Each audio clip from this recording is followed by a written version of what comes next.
Desejo que todos estejam bem, esse é o meu desejo, tá? Que todos estejam na paz. Eu sou o sacerdote Jean Cavalcante, esse é a história dos juízes da Bíblia Real. Na Bíblia tradicional é só juízes. E a gente viu agora no assunto, no capítulo 7 anterior, no assunto 7, sobre o reinado de Josué, que dominou a Síria, governou 40 anos como juiz e rei, matou o antigo que estava escravizando as pessoas, forçando a fazer pacto com o inimigo. E aí ele governou aqui por 40 anos, né? Matou esse rei aqui que era do mal, e foi o governado que Deus mandou ele fazer isso. Foi mandado por Deus, Deus de Jacó de Israel. Então aqui, ó, terminou a morte dele, aí então, Eude liberta Israel de Moab, ok? O oitavo assunto.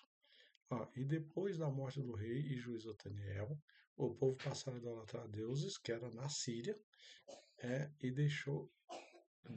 Deus deixou o rei Eglon, que era um rei gordão, que era rei da província de Moabe, o rei Eglon, ok? Que era bruxo e seguidor do deus Moabe, tá? Deus Moabe. E o rei Eglon ajuntou-se com os príncipes do rei Amon e Amaleque, e guerrearam com o povo que estavam em rebeldia com Deus, e ganharam e apossaram-se da província das Palmeiras, onde tinha muitas palmeiras, província das Palmeiras, cidade das Palmeiras, o município das Palmeiras. E os descendentes das tribos de Israel passaram a ser escravizadas em trabalhos escravos por 18 anos. Depois que Otoniel morreu, começaram a se rebelar. Esse camarada aqui, o rei Eglon, com Amon e Amaleque, escravizaram eles e pegaram eles e recrutaram para o voodoo, para a magia negra de novo. Deixaram ele como escravo por 18 anos.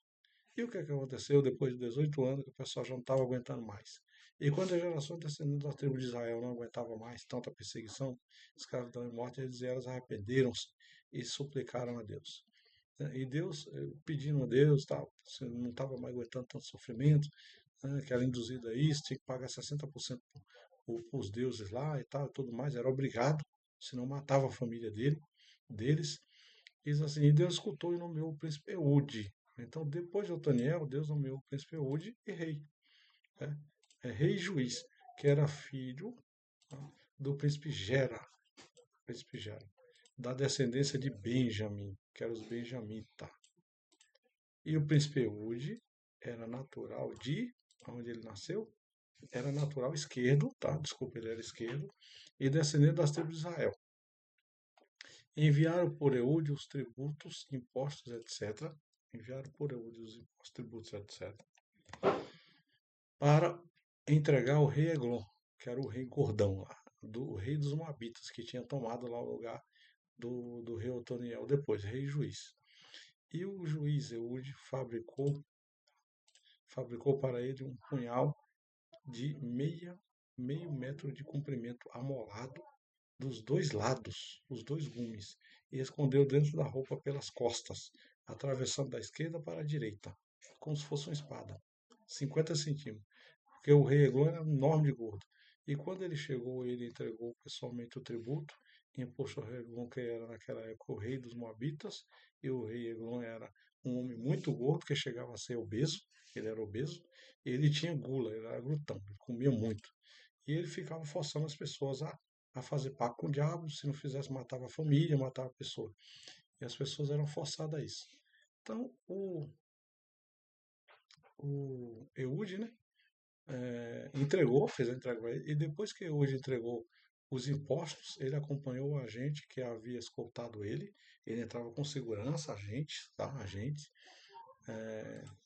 com a agente especial lá do rei e tal, tudo mais, sentinelas, acompanhou o agente que estava com ele. Mas ele retornou do ponto em que os ídolos estavam na província de Gilgal. E ele disse para o rei Eglon, eu tenho um segredo para revelar para ti. E o rei Eglon, muito curioso, disse para ele, cala-te, cale-se, cale-se, cale-se. Ele falou, cale-se. Mandou ele calar a boca. E saíram todos diante do rei Eglon. Okay? E o rei Eglon estava sentado sozinho na sala de verão, e o seu juiz Eude disse, eu tenho a santa justiça de Deus para ti, Eglon. e o rei Eglon assustou-se e ergueu-se da poltrona. Ele conseguiu chegar perto, era difícil, ele não deixar chegar perto. E o rei juiz Eude estendeu a mão esquerda por cima do ombro direito e pegou um punhal e enfiou no estômago do rei Eglon, 2 centímetros abaixo do umbigo.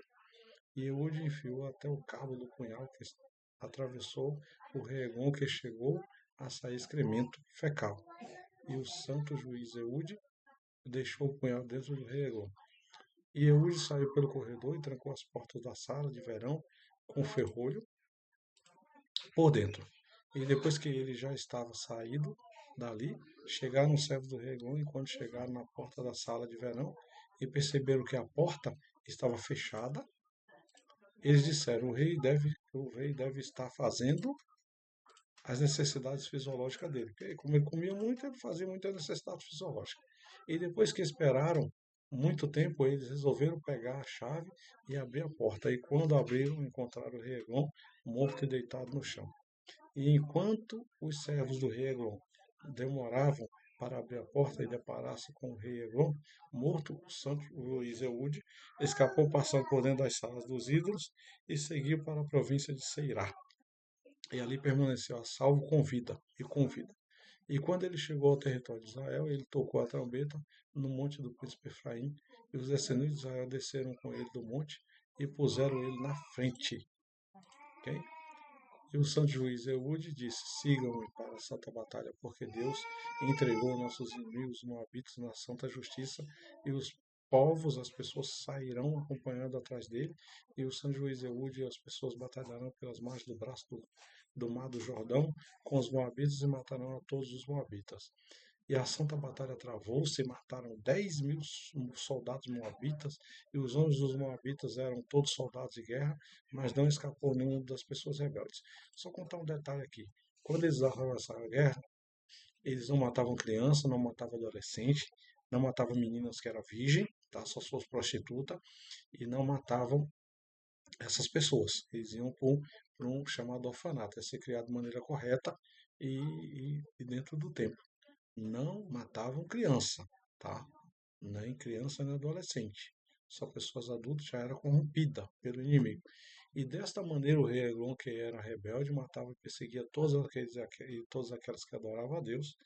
E ele foi julgado, sentenciado e morto, e as nações que ajuntaram-se com o santo rei e seu juiz Eude, que Deus nomeou a ele, viveram sossegados por 80 anos.